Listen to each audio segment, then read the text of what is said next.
Good morning, student. Today we will discuss about a new topic, that is properties of triangle. आज हम एक नए topic के साथ आए हैं जिसका नाम है त्रिभुज के गुण।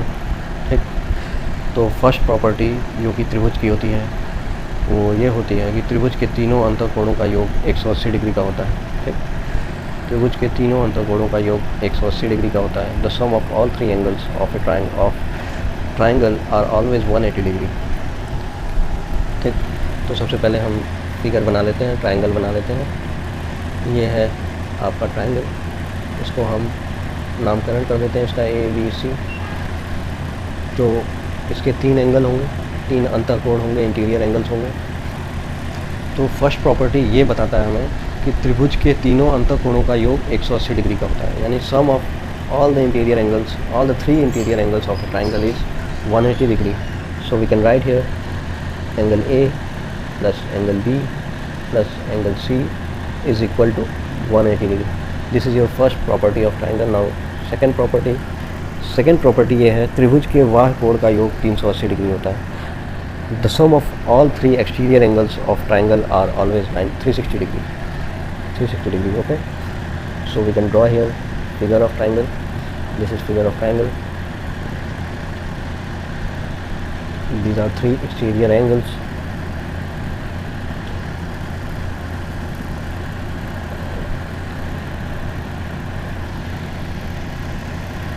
ये Z हो गया, ये X हो गया और ये Y। तो according to this property angle X plus angle Y plus angle Z is equal to 360 degree.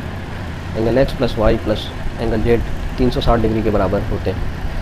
Third property, त्रिभुज का बाह्य कोण सुदूर अंतःकोण के योग के बराबर होता है। त्रिभुज का बाह्य कोण सुदूर अंतःकोण के योग के बराबर होता है।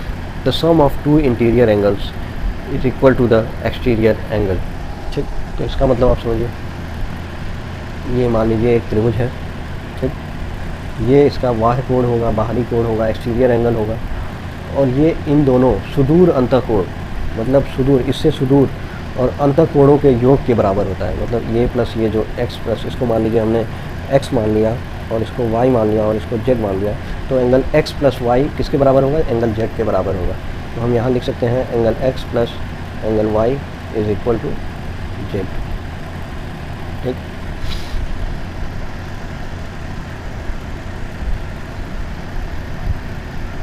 अब नेक्स्ट पॉइंट है, त्रिभुज की किन्हीं दो भुजाओं का योग तीसरी भुजा से सदैव बड़ा होता है। अगर हम जैसे ये ट्रायंगल है, इसकी दो भुजाओं को सम करें, वो तीसरी भुजा से हमेशा बड़ा होगा।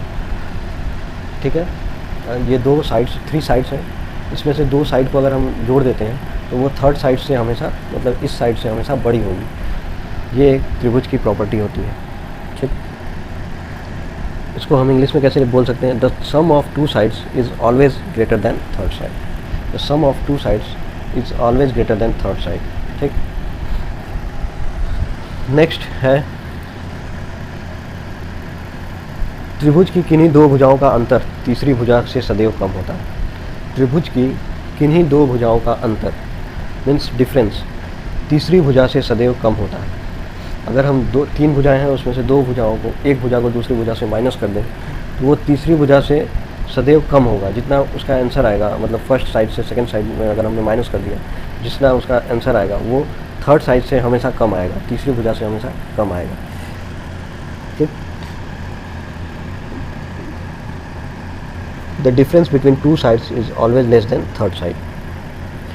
नाउ नेक्स्ट पॉइंट इज, किसी त्रिभुज में सबसे बड़ी भुजा के सामने का कोण सबसे बड़ा होता है। किसी त्रिभुज में सबसे बड़ी भुजा के सामने का कोण सबसे बड़ा होता है। जो जब अगर ट्रायंगल में तीन साइड्स होती हैं, उसमें से अगर जो साइड सबसे बड़ी होगी उसके सामने का एंगल जो होगा वो भी सबसे बड़ा होगा, उसके सामने का एंगल जो होगा वो भी सबसे बड़ा होगा। ठीक, the angle in front of greatest side is always greater. ठीक, अब नेक्स्ट पॉइंट है, किसी त्रिभुज में सबसे छोटी भुजा के सामने का कोण सबसे छोटा होता है। तो जो भुजा सबसे छोटी होगी उसके सामने का एंगल जो होगा वो भी सबसे छोटा होगा। The angle in front of smaller side is always smallest. ठीक, नेक्स्ट पॉइंट है, किसी त्रिभुज में बराबर भुजा के सामने का कोण बराबर होता है। किसी त्रिभुज में बराबर भुजा के सामने का कोण बराबर होता है। ठीक, अगर जैसे इसको हम फिगर से समझाते हैं, ये देखिए ये फिगर है, इसमें हमने मान लिया ये दोनों भुजाएं बराबर हैं, तो इनके सामने के जो एंगल होंगे, इसके सामने का एंगल ये है और इसके सामने का एंगल ये है, ये दोनों भी बराबर होंगे। ठीक, the opposite angles of equal side is always equal. ठीक,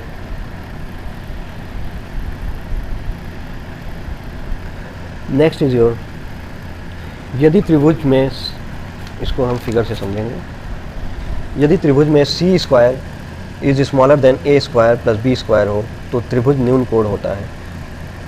जैसे फॉर एग्जांपल हमने ये डायग्राम बना ली, इसको ए मान लिया, इसको बी मान लिया और इसको सी मान लिया। ठीक, यदि इस त्रिभुज में C square is greater than A is smaller than A square plus B square हो तो त्रिभुज न्यून कोण होगा, मीन्स एक्यूट एंगल होगा। ठीक, अगर ये कंडीशन आती है तो ट्राइंगल जो होगा वो एक्यूट एंगल होगा। एक चीज़ और होनी चाहिए इसमें, ये जो सी है ये सबसे बड़ी भुजा होनी चाहिए। ठीक, सी सबसे बड़ी भुजा अगर होगी तभी ये कंडीशन फॉलो किया जाएगा। नेक्स्ट दूसरा देखिए, अगर ये कंडीशन हो जाए C square is equal to A square plus B square, तो इस केस में अगर C square equal to A square plus B square हो जाए तो इस केस में ये राइट एंगल ट्राइंगल होगा, समकोण त्रिभुज होगा, जिसमें सी जो है ये सबसे बड़ी भुजा है, सबसे बड़ी साइड अगर हो तभी ये कंडीशन फॉलो किया जाएगा। नेक्स्ट, यदि C square is greater than A square plus B square, तो इस केस में जो एंगल होगा वो ऑब्ट्यूज एंगल ट्राइंगल होगा, अधिक कोणीय होगा, अधिक कोण त्रिभुज होगा। इस कंडीशन में भी सी सबसे बड़ी भुजा होनी चाहिए। ठीक, सी सबसे बड़ी साइड होनी चाहिए। अब समबाहु त्रिभुज में सभी केंद्र एक ही बिंदु पर होते हैं। ठीक, समबाहु त्रिभुज में सभी केंद्र एक ही बिंदु पर होते हैं। All the centres of equilateral triangle are at same point. For example, जैसे कि फॉर एग्जांपल के लिए हम कह सकते हैं, जैसे गुरुत्व केंद्र हो गया, अंतः केंद्र हो गया, परिकेंद्र हो गया, लंब केंद्र हो गया, गुरुत्व केंद्र हो गया, ये सभी अगर एक ही केंद्र पर होते हैं तो वो ऐसे त्रिभुज को हम समबाहु त्रिभुज इक्विलेटरल ट्राइंगल कहते हैं। त्रिभुज बनाने में तभी संभव होगा जब दो छोटी भुजाओं का योग बड़ी भुजा के अधिक हो। ठीक, दो छोटी भुजाओं का योग बड़ी भुजा से के अधिक हो। अब सम इम्पोर्टेंट नोट्स हम लिख लेते हैं।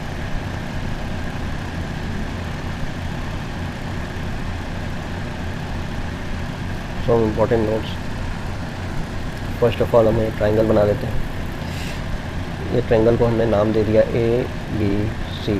ठीक, एंगल बी का कोण अर्धक, ये कोण अर्धक है, एंगल बाइसेक्टर है। एंगल सी का कोण अर्धक ये है। ठीक, ये ओ बिंदु पर मिलते हैं।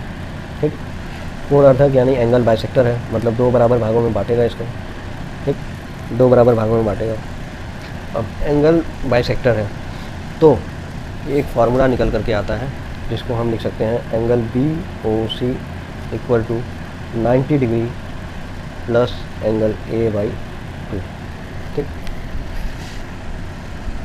अगर कोई त्रिभुज है, इसको एंगल बी को एक एंगल बाइसेक्टर काट रहा है और एंगल सी को एक एंगल बाइसेक्टर काट रहा है और वो जा कर के ओ पर मिल रहे हैं, तो बी ओ सी किसके बराबर होगा? 90 degree minus 90 degree plus angle A by 2।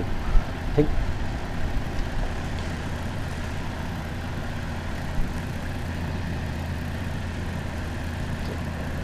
अगला पॉइंट देखिए, ये मान लीजिए एक त्रिभुज है, त्रिभुज ए बी सी के वाह कोण बी और सी। नेक्स्ट है, देखिए इसको हम फिगर से समझेंगे। ये मान लीजिए एक त्रिभुज है। ठीक, ठीक, इसके वाह कोण को एक अर्धक ने बाइसेक्ट किया और इधर से भी एक अर्धक ने बाइसेक्ट किया। तो ये 2 बराबर भागों में बढ़ गया और ये भी 2 बराबर भागों में बढ़ गया। ठीक, तो ए बी सी है ये ट्राइंगल और इसको हमने ओ मान लिया। ठीक, तो ऐसे केस में एंगल बी ओ सी जो है ये होता है 90 degree minus angle A by 2। ठीक, इसके पहले वाला जो हमने पॉइंट बताया उसमें 90 degree plus angle A by 2 था, और वो इसलिए था क्योंकि जो उसमें अर्थक लिया था हमने वो ट्राइंगल के अंदर लिया था, तो इंटीरियर एंगल्स का लिया था। लेकिन इस केस में एक्सटीरियर एंगल लिया गया है, इसलिए इसका जो फॉर्मूला है वो डिफरेंट आया है। नेक्स्ट है, मान लीजिए एक हमने त्रिभुज बना लिया और इसका अर्थक इस एंगल का अर्थक और इस एंगल का अर्थक एक्सटीरियर एंगल का अर्थक एक पॉइंट पर मिलते हैं। ठीक है, ये मान लीजिए त्रिभुज ए बी सी है, एंगल बी का एंगल बाइसेक्टर अर्थक और एंगल सी जो कि एक्सटीरियर एंगल है, एक्सटीरियर एंगल का एंगल बाइसेक्टर वो किसी पॉइंट ओ पर मिलते हैं। तो इस केस में एंगल बी ओ सी यानी ये एंगल बी ओ सी, ठीक, ये होगा angle A by A upon 2। Next point है, एक ही आधार तथा एक ही समांतर रेखाओं के बीच बने त्रिभुज का क्षेत्रफल आपस में बराबर होता है। जैसे कि हम फिगर से समझते हैं इसको, मान लीजिए ये 2 समांतर रेखाएं हैं, इनके बीच ये त्रिभुज बने हैं जिनका आधार एक ही है। ठीक, इनका आधार एक ही है। ठीक, देख रहे हैं, तीनों का आधार एक ही है, तीनों का आधार ये बी सी ही है। बी सी से ये भी ट्रायंगल बना है, ये भी ट्रायंगल बना है और ये भी ट्रायंगल बना है। तो तीनों का आधार अगर एक होता है और वो समांतर रेखाओं के बीच में बने होते हैं, तो ऐसे केस में जो त्रिभुज के क्षेत्रफल होंगे, ये तीनों त्रिभुज के क्षेत्रफल आपस में बराबर होंगे। तो इसको हम ए बी सी मान सकते हैं, इसको डी और इसको ई मान सकते हैं। तो ऐसे केस में क्या होता है, देखिए, area of triangle A B C मतलब A B C equal to area of triangle B D सी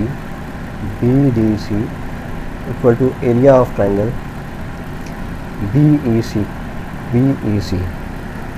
ठीक, ये तीनों एंगल एरिया जो होंगी तीनों ट्रायंगल की वो बराबर होंगे। आज के लिए इतना ही। नेक्स्ट क्लास में हम समरूपता के बारे में पढ़ेंगे, कॉन्ग्रुएंसी के बारे में पढ़ेंगे। ठीक है, सर्वांग समता जिसको बोलते हैं, इन सब चीज़ों के बारे में हम नेक्स्ट क्लास में पढ़ेंगे। आज के लिए इतना ही, धन्यवाद।